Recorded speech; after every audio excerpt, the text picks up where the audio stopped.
தமிழ் தேசத்திலே ஈழ தேசத்தினுடைய அவலங்களை கோரங்களை கண்டும்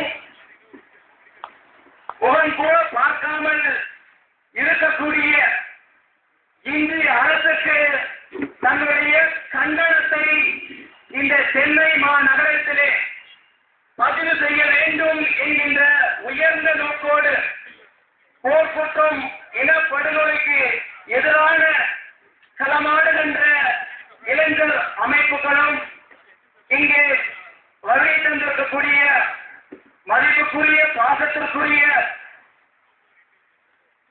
நாம் தமிழர் கட்சியினுடைய சகோதரர் ஐயா சாதல் அமைத்தவர்களே, இந்த அருமையான நிகழ்வுக்கு என்னோடு வருகை தந்திருக்கக்கூடிய வழக்கறிஞர் டி ஆர் தாமோதரன் சமஸ்வாரி அவர்களே, இந்த நிகழ்வுகளை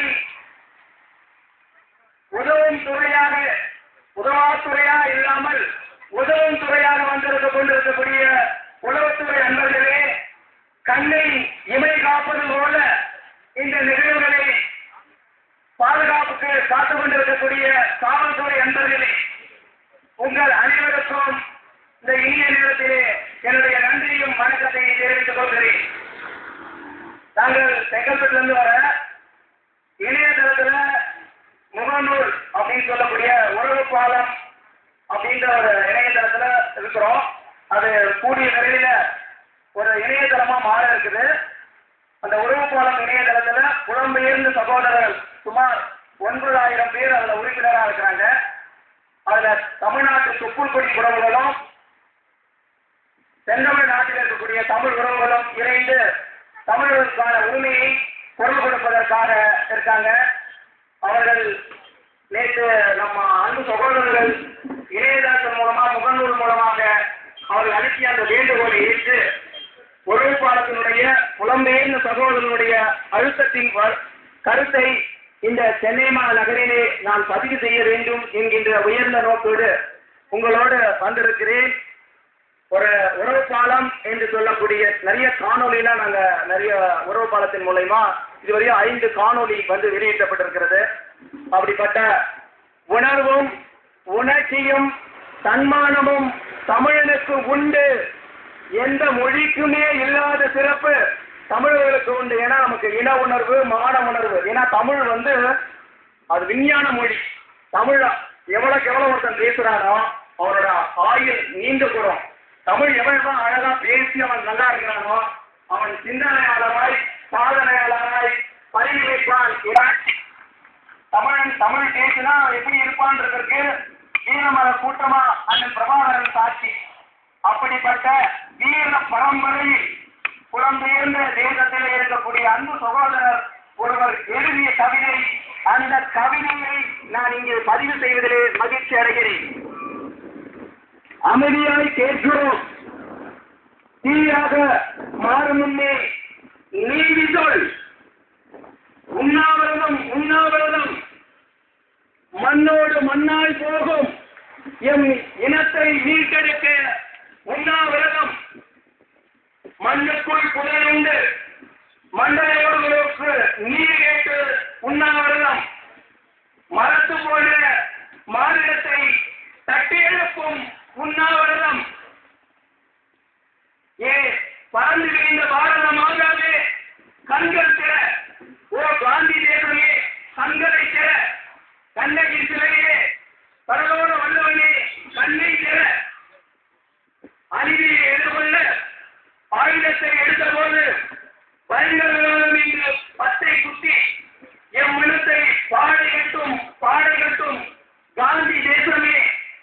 அந்த காந்தி சொன்ன அகிம்சையோடு கருத்தில் நாங்கள் கண்ணை திற.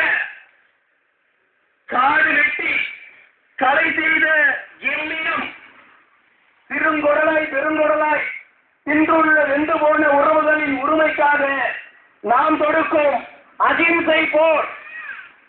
கூரை மீது குண்டு போடும் சிங்கள தேசம் மீது பொருளாதார தடையினை பிணி கொலகார கூட்டத்தை கூண்டிலேற்ற ஒற்றரை உண்ணாவிரதங்கள் அகிம்சை போர்க்களங்கள் பயனற்று போனால் 1000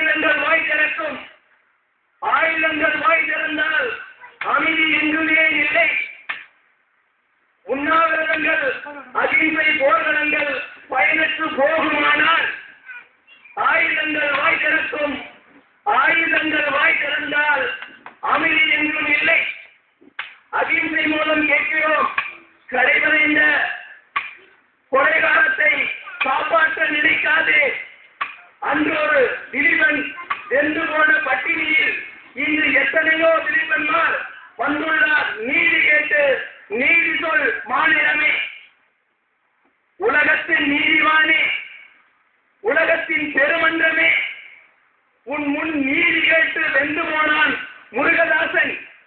தொப்புள்குடி தேசத்தில் தன்னுடைய தேக்கு மலை கட்டத்தை தேகத்துக்கு இரையாக்கி முத்துக்குமரன் முதல் புகழேந்தி வரை வெந்தவன் சாகவில்லை, வெந்தவன் சாகவில்லை, எம் சிந்தையில் வாழுகிறான். சிங்கவனை அழைத்து வந்து சிறையிலே போட்டு வாழவிடு, எங்களையும் பல்லாதிக்க இனமே வாழவிடு, வாழவிடு, எங்களையும் பல்லாதிக்க இனமே வாழவிடு, வாழவிடு, மரணித்த மாநிலங்கள் சாந்தி கொள்ள நீதி சொல்லு. அமைதியாய் கேட்கிறோம், அமைதியாய் கேட்கிறோம். தீயாக மாறும் முன்னே நீதி சொல், நீதி சொல். காந்தி பிறந்த தேசமே நீதி சொல், காந்தி பிறந்த தேசமே நீதி சொல். அந்த நீதியை அன்பு சகோதரர் பதிவு செய்திருக்கிறார். அத்தனை ஒத்த உணர்வாளர்கள் எல்லாம், அதாவது இங்க கூட்டம் கம்மியா இருந்தாலும் இந்த நிகழ்வுகள் தமிழ் தேசத்துல ஒன்னா இருக்கலாமே கண்டி, புலம்பெயர்ந்த சொந்தங்கள் நாம் எடுக்கிற ஒவ்வொரு நிகழ்வையும், கடந்த ஞாயிற்றுக்கிழமை நடந்த மெரினாக்கள் அந்த போராட்டமாக இருக்கும், எந்த ஒரு சிறு குழுக்கள் இருக்கின்ற போராட்டத்தையும் புலம்பெயர்ந்த சகோதரர்களும் தமிழ் உணர்வு கொண்டுள்ள சகோதரர்களும் உண்மையாக அதை கூர்ந்து நோக்கிக் கொண்டிருக்கிறார்கள். தமிழனை